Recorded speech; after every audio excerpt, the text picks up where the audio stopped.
मैं आपके समक्ष विनम्रता से कहना चाहता हूं कि कांग्रेस पार्टी की, राहुल गांधी की नीति हमेशा बड़ी स्पष्ट रही है। खुले रूप से आप जितना भी कोशिश कर लो, डराने की, धमकाने की, आवाज़ को रोकने की, झूठे केसेस फाइल करने की, उससे आवाज़ दबने वाली नहीं है। सामाजिक, आर्थिक, राजनीतिक जो जलते हुए मुद्दे हैं इस देश के, उनके विषय में श्री राहुल गांधी बोलते रहेंगे, आवाज़ उठाते रहेंगे। मैं जानता हूं कि ये निर्णय आया है एक 2009 की बेरोज़गारी, कीमतों की बढ़ोतरी के दौरान कहे हुए कुछ शब्दों की स्पीच दौरान। आज 2019 कोलार में, 2019 कोलार में। अब इस निर्णय के बारे में मैं आपको 3-4 चीज़ें बताना चाहता हूँ। मैं कहने से पहले ये आपको बता दूं कि ये करीब 170 पन्ने का है, गुजराती में है। मैं गलती नहीं करना चाहता स्पष्टता और एक्यूरेसी के विषय में। पूरी तरह से हमारे पास अभी अनुवाद भी नहीं है, लेकिन मोटा मोटा बता रहा हूँ मैं आपको, और अगर इसमें कुछ संशोधन होगा तो आपको कल परसों और बात करेंगे। नंबर 1, मानहानि के विषय में एक सिद्धांत कानून का मूल सिद्धांत है, और वो ये है कि आपको किसी स्पष्ट व्यक्ति या स्पष्ट चीज़ के विषय में मानहानि करनी चाहिए, आरोपित रूप से कम से कम। आप मानहानि एक मोटे मोटे बड़े बड़े मुद्दे के विषय में नहीं कर सकते। एक ऐसे विषय के बारे में जिसमें स्पष्टता नहीं है, एक व्यक्ति विशेष के विरुद्ध आक्षेप नहीं है, और अगर वो आरोप वेग हैं, ज़्यादा ब्रॉड हैं, बहुत बड़े एक हिस्से को, जनसंख्या को लेते हैं अपने आरोपों में, तो उसको मानहानि नहीं कह सकते। नंबर 2, उससे भी ज़्यादा महत्वपूर्ण, जिस वाक्य के विषय में चुनौती दी गई है कानून द्वारा, उस वाक्य में के विषय में किसी भी उन व्यक्तियों ने कोई भी कंप्लेंट फाइल नहीं की है जिनके संबंध में वो वाक्य कहा गया है। जो भी नाम लिए गए हैं, जो भी चीज़ें कही गई हैं, उनमें से कोई व्यक्ति ने कोई कंप्लेंट फाइल नहीं की। ये भी मानहानि के कानून का एक बहुत अभिन्न अंग है कि जिसकी मानहानि हुई है उसको ही कंप्लेंट फाइल करनी होती है, और उसको बताना होता है कि किस प्रकार अमुक व्यक्ति के कहने से इस व्यक्ति की मानहानि हुई। ये कंप्लेंट उनमें से किसी व्यक्ति द्वारा नहीं है। नंबर 3, जब फौजदारी मुकदमा करते हैं, जो कि किया गया इस केस में, तो एक गलत नीति, द्वेष की भावना सिद्ध करना अति आवश्यक है।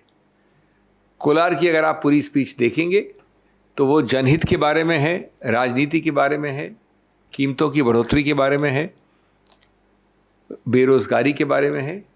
उसके दौरान अगर ये वाक्य, जिसको आज आपत्तिजनक माना गया है, जिसको भी चुनौती दी जाएगी ऊपरी अदालतों में, तो भी ये नहीं कह सकता कोई भी कि द्वेष की भावना से, बदमिजाजी से, जानबूझकर, जिसको मैलाफिडे इंटेंट कहते हैं, मैलिस कहते हैं कानून में, ये एक अनिवार्य अंग है इस आरोप का। और जब तक ये साबित नहीं होता पूरे संदर्भ से, तब तक आप नहीं कह सकते कि ये ऑफेंस बना है। ये पूरी तरह से इस केस में साबित नहीं हो सकता है, क्योंकि वाक्य, संदर्भ एकदम अलग था।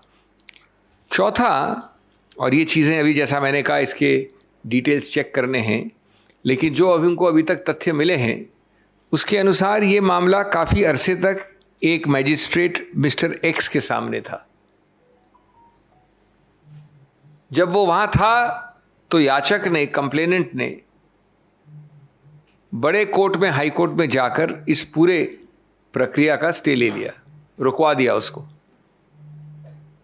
काफ़ी अरसे तक, कई महीनों तक।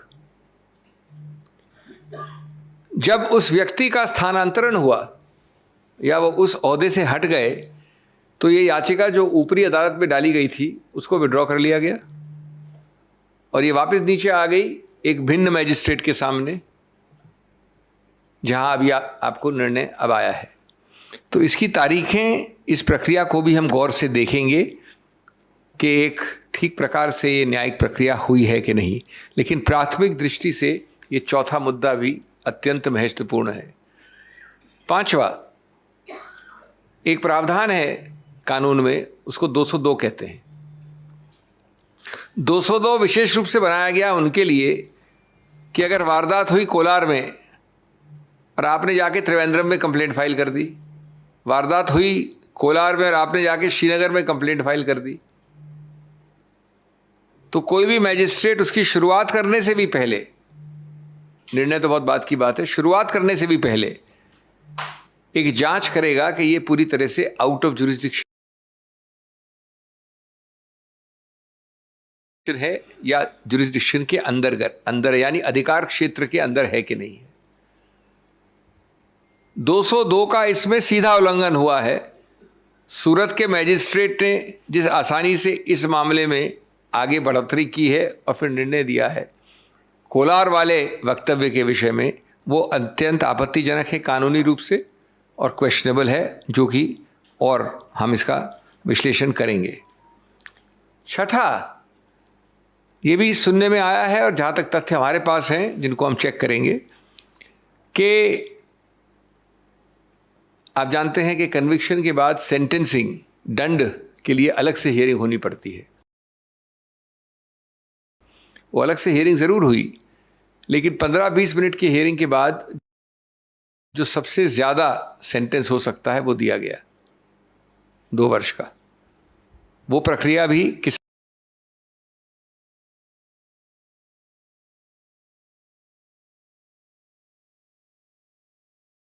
हद तक सही है गलत है उसको भी देखा जाएगा।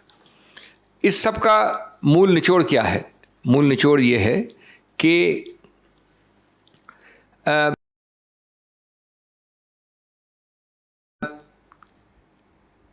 जानबूझकर गलत केसेस को थोपकर आवाज़ को रोकना, बंद करना, डराना, धमकाना, ये प्रक्रिया ये सरकार भिन्न भिन्न रूप से कर रही है। साथ साथ इससे कहीं ज़्यादा आपत्तिजनक वक्तव्य दिन प्रतिदिन इनके द्वारा, इनके मंत्रियों द्वारा, इनके वरिष्ठ नेताओं द्वारा, इनके कार्यकर्ताओं द्वारा को अनदेखी, अनसुनी कर दिया जाता है। लेकिन इस भय से अगर वो सोचते हैं कि किसी रूप से जनहित के मुद्दों को उठाने में कांग्रेस हिचकेगी या राहुल गांधी हिचकेंगे, तो ये गलत धारणा है। जैसा मैंने कहा, ये एक पहला निर्णय है, सबसे निचले दर्जे का निर्णय है, जो कि हमारी न्यायिक हायरार्की में सबसे निचला दर्जा होता है मैजिस्ट्रेट का। इसके बाद सेशंस कोर्ट ले जाएंगे इसको, और उसके ऊपर भी कई अदालतें हैं। ये गलत निर्णय है, कानून में इसका समर्थन नहीं किया जा सकता, और हम आश्वस्त हैं कि जल्द से जल्द इस विषय में हमारे पास एक सकारात्मक निर्णय आएगा।